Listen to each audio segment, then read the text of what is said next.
Welcome. I'm talking to you. Oh, in your time. Hello.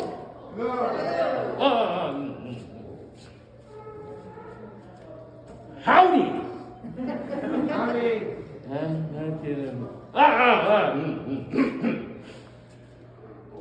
What's up? How do you greet in your time? I thought welcome would have it covered. Okay. My name is Baruti, High Priest, the God of Anubis, the God of the afterlife, God of embalming, the God of mummification. And I am here today to share with you, strangely dressed travelers, how the pyramids were conceived and built, and also how we in this great chamber create a mummy. Please, those of you who are standing around the corner, step forward. Come join us in here. Please, come closer, but not that, right? Just trying to keep it all over there.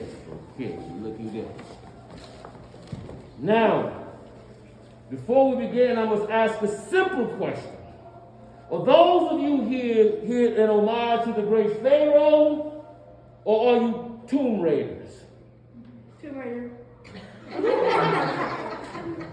Homage to the pharaoh? Tomb Raider. Pharaoh. So all of you are tomb raiders. With the camera, watch that one. Now, first we will talk about the pyramids.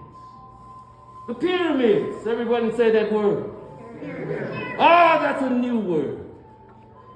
When the pyramids were conceived, they were conceived in the land of Kemet, which is known as the Black Land. It is what now is known as Egypt. This didn't come about until the conquering of the Greeks.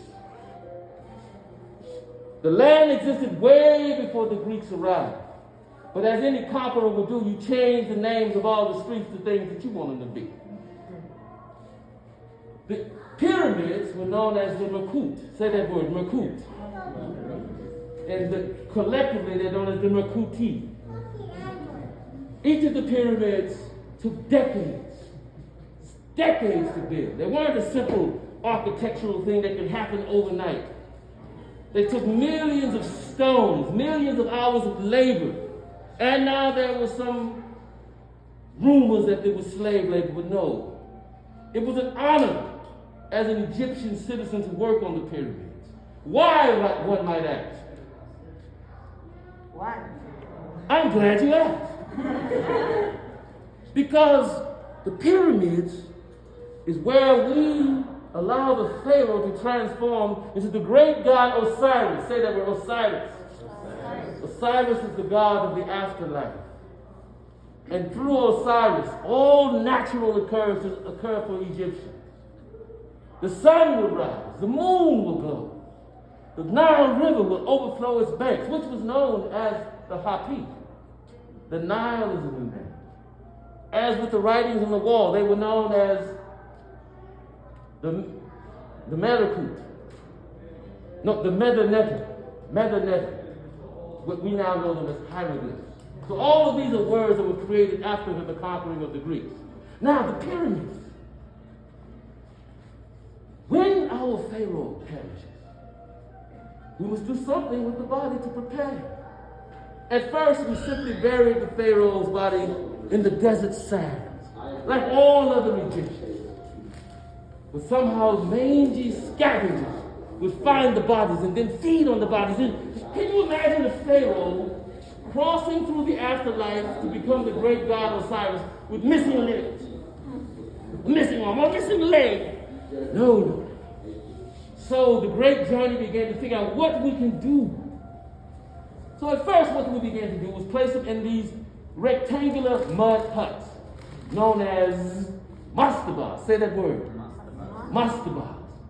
Now the mastabas served their purpose for a while. They protected the pharaoh's body. But then One day, a great philosopher, historian, mathematician, his name was Imhotep. Say that word. He decided if you took the mastabas and stacked them on top of each other, one to another, you would create what is known as the step pyramids, looking something like this. And these lasted for a while. But then the architects, being architects, the great stonemasons of their time, decided that they wanted to smooth out the edges of the pyramids. And that is when the tremendous journey began. The granite had to be drugged up the Nile River on barges. First drugged to the river on sleds like thousands of laborers. And then up the Nile River. And then the limestone was mined right here in our great mines of Giza. These pyramids were tremendous. Then the first, they picked a poor location. And the first smooth pyramid simply collapsed to the ground. So then they picked another place in the valley, and they built the next one, but then they had to stop halfway because it had started to go sort of to the south, sort of like this pyramid. So they had to stop here, go all the way down, and rebuild it to what we now would recognize as a pyramid. Now these pyramids were magnificent, not because of their size, but because of their precision. Each stone, some of the stones as big as this wall, a single stone, carved precisely to fit each within the next stone, and aligned directly to our great northern stars in the sky. Even the great god Osiris himself perhaps could not have designed it better. But this was the journey. Now, why I mentioned earlier, when the pharaoh becomes the great god Osiris, he's responsible for the sun to rise, for the moon to glow, for the rivers to overflow their banks, so that our fruits and vegetables might grow. Now, can any of you imagine what would happen if none of these things occurred? If the sun didn't rise, if the moon didn't glow, if there was no water, desert people, to make your food grow, what would happen? This is the part where you say something. Yes!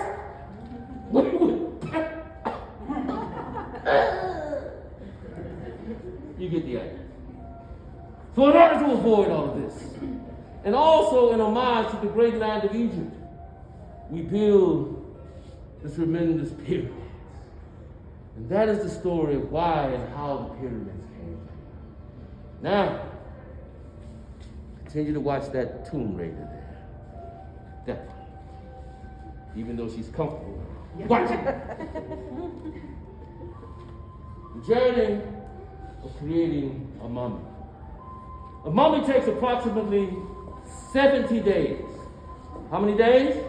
70. Now, during this part is what we call call and response. I will say some things and you simply respond after me, repeating what I said. So I know that you heard what I said.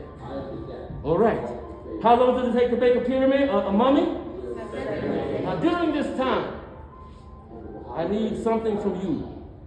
I need a volunteer from this audience. A person who can lie here on this table and allow me to place them under my magic sleep spell. My magic sleep spell. No one? I need someone. Someone has to do it. I can't do it myself. Guess we have to stop there. Please. What about you, young person? Do it. Okay. Thank you. What is your name? Emma. Emma. Tell them your name. Emma. Let's give them away! Emma, could you lie on the table here with your head right here? Thank you, Emma. And thank you for volunteering with lots of coaching, but it's close enough. Emma, I'm going to place you under my magic sleep spell.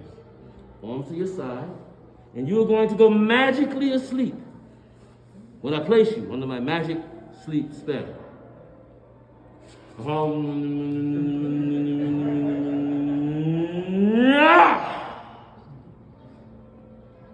She's magically asleep. nicely and sleep. You'd be surprised sometimes. You'd just really be surprised. Now, once the Pharaoh's body is presented to us here, the priest of Anubis, we begin to prepare the body. As I said, this process takes about 70 days. At this point, the ka and the ba, the spirit and the soul, releases from the Pharaoh's body. They go out into the world until later into the process. They will both return. The ka will return and stay with the Pharaoh during his journey to the afterlife. And the ba will return, feed, and then go back into the world to help the living. Now, during this first 35 days, the first thing we must do is remove the unnecessary organs in the Pharaoh's body. And everyone knows that the most unnecessary organ in the body is what? The brain. The brain. Yes. All it does is create mucus and confusion. All sensitivity and knowledge lies where? In the heart. So we leave the heart with the Pharaoh's body, but we take out the unnecessary brain. We go into the Pharaoh's nostril and we jiggle the brain and we take, oh, this is a tough brain. Okay. So this is what we do. We begin, and then we must harvest the viscera. Say that word. Viscera are the internal organs that will travel with the Pharaoh during his journey in these canoptic chests. Say that word. It'll just be kind of like that. I'll say stuff and you just please repeat after me. Known as the four sons of Horus. Four sons of Horus. You make an incision in the left side of the Pharaoh's body. Always the left side. Once this is done, we must then harvest the internal viscera. First being the lungs. They go into the first canoptic chest. Happy, the baboon. Happy, the baboon, which will hold the lungs.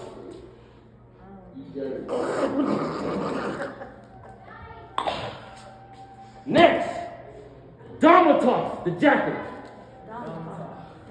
which holds the liver.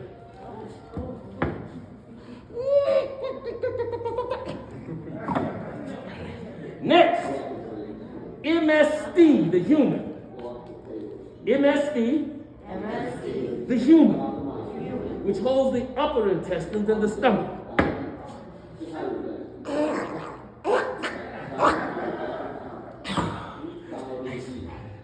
And finally, Quebechinef, the fountain, which holds the lower intestine. Cheeseburger?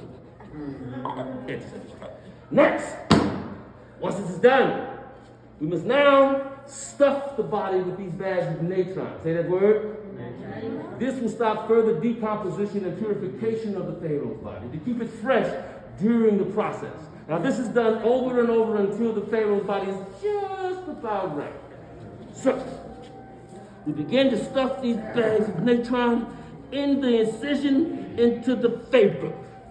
We get that done, and then we apply the oils. There's 7 oils.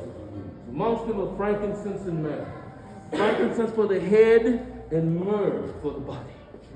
The frankincense, and then a little myrrh for the body. We myrrh the body up with and then this process takes about 40 days. How long? 40 days. During this process, we would then begin to stuff each of the holes on the Pharaoh's body with wax and negrin. And then we stuff the nose, the ears, the mouth, all the holes on the Pharaoh's body. We'll leave it at. Once this is done, we then apply the makeup so that our Pharaoh will remain beautiful throughout their journey into the afterlife to become the great god Osiris. And this is the first 40 days. Now, let us presume that the sun has risen and set for 40 days. And you are here in this tomb with me, the high priest of Anubis. Now, I need to divide the room into two sides. You can two be together or one that side or that side. Okay, this side is this side. And this side is that side. Which isn't this side because it's that side. You good? Good. Free your hands. Those of you who can free, you're not holding a small human. That happens upon occasion. Now, assume an Egyptian pose. Another one. Another one. Okay, go through them again. Boom. And you can pick your own. All right, everybody on this side, repeat after me. Ayo, ayo. Say it loudly.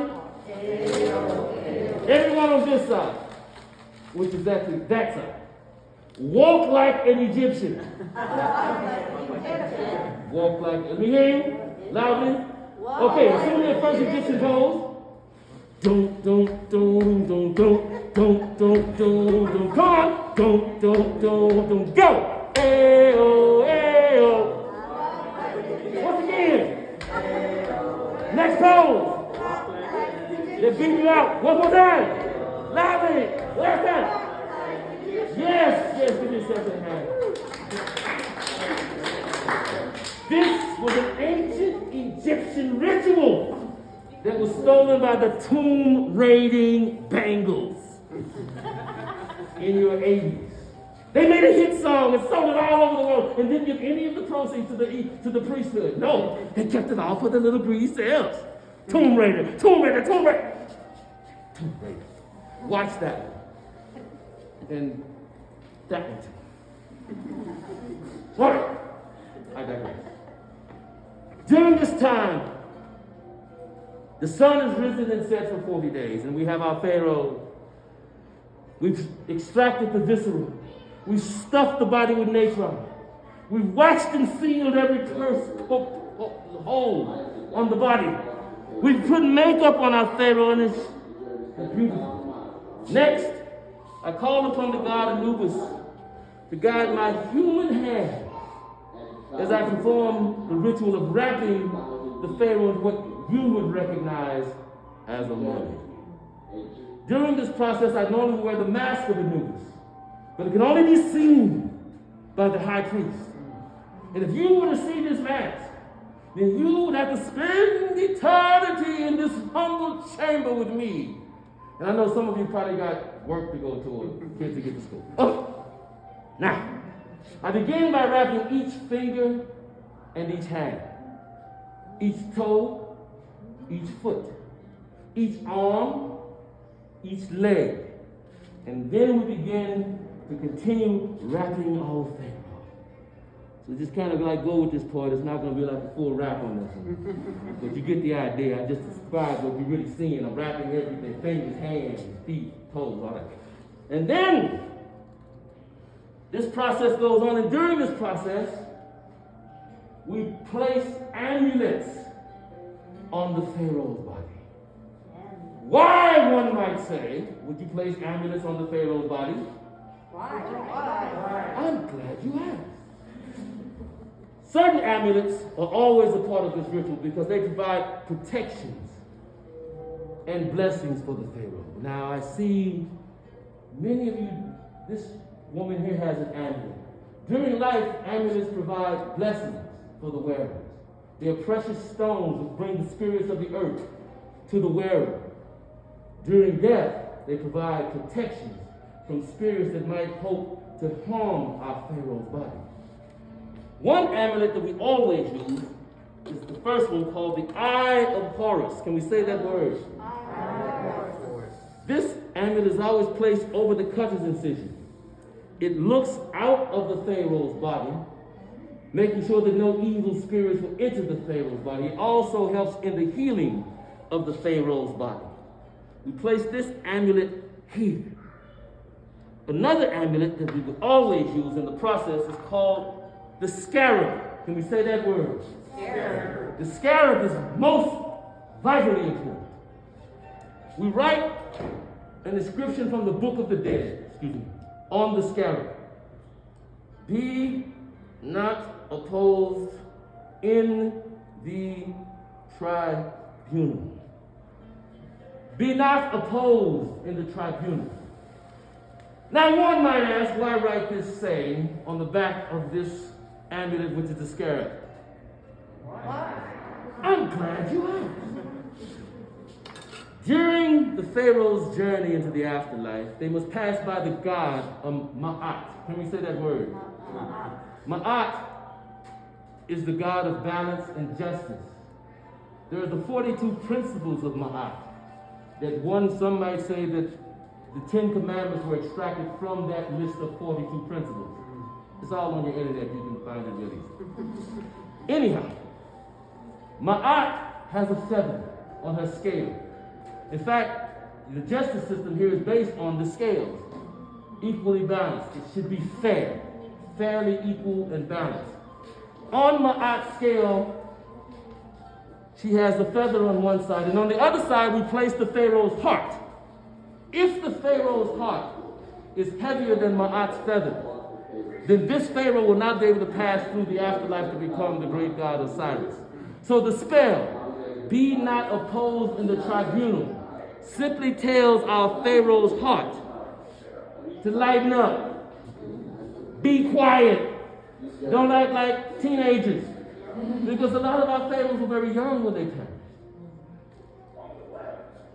If this gives the heart a command to be lighter than Ma'at's feather.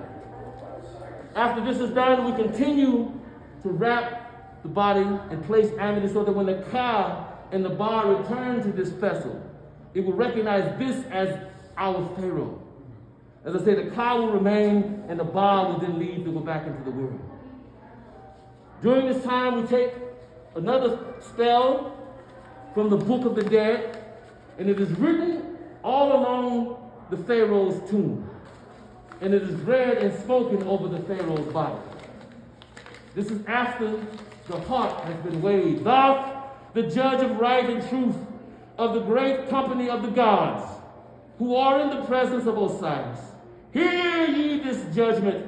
The heart hath in truth been weighed, and his heart soul hath borne testimony on his behalf. His heart hath been found right by the trial of the great balance. Once this is done, we then place the Pharaoh's body into a coffin, shaped like the Pharaoh's body. The coffin is then placed into a sarcophagus. Can we say that word? Sarcophagus. It means flesh eater. The sarcophagus is made of concrete, and it is rectangular. It will have a lid, thus sealing the Pharaoh's coffin in the sarcophagus. Once this is done, before it is completely sealed, we've done everything that we can with this Pharaoh's body. We've placed the amulets. We've written the spell. We've completely wrapped the mummy. We take the coffin to the front of the open pyramid tomb. We open the door of the coffin, and then we do the final ritual, which is the opening of the mouth. This allows our Pharaoh to see, eat, and breathe during his spiritual journey. During this time, we place the coffin back into the sarcophagus. We place the sarcophagus back into the pyramid. And then we place all of the things that the Pharaoh will need on his journey. Vases of oil, chariots, Shawaki figurines, say that word. Shawaki, they represent the servants who will serve our Pharaoh on his journey. Chariots, all of the artifacts that you see along the walls here, beds, chairs, everything that the Pharaoh would need as he emerges as Osiris into the afterlife are placed into the pyramid to accompany this Pharaoh's journey. And then once this is done, we seal the pyramid, and our Pharaoh moves on to his journey into the afterlife. So let's now at this time bring back a wonderful volunteer who's under my wonderful magic sleep spell.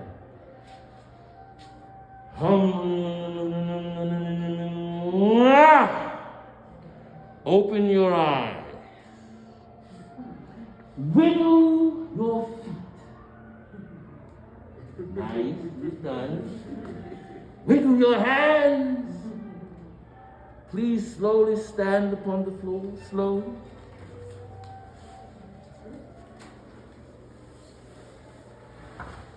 And begin to dance. There you go. Give her a- Thank you. While you were under my magic sleep spell, the goddess Bass asked me to wish you the blessing of good luck in whatever your life should have forward. What is it that you still want to achieve in your time? A good career. Then may you have the best career ever that a person could have. Let's give her a hand. And you, strangely dressed travelers, have now understood how the pyramids were created and why, and also how we go about the process of creating a mummy. My name is Baruti, but in your time will be known as Ellis Rice. Thank you very much. Give our volunteer a hand, and our resident tomb raider. Thank you very much. If you enjoyed what you saw today, please tell them up front. If you didn't, my name is William, and I'm glad to do a show today. Thank you very much.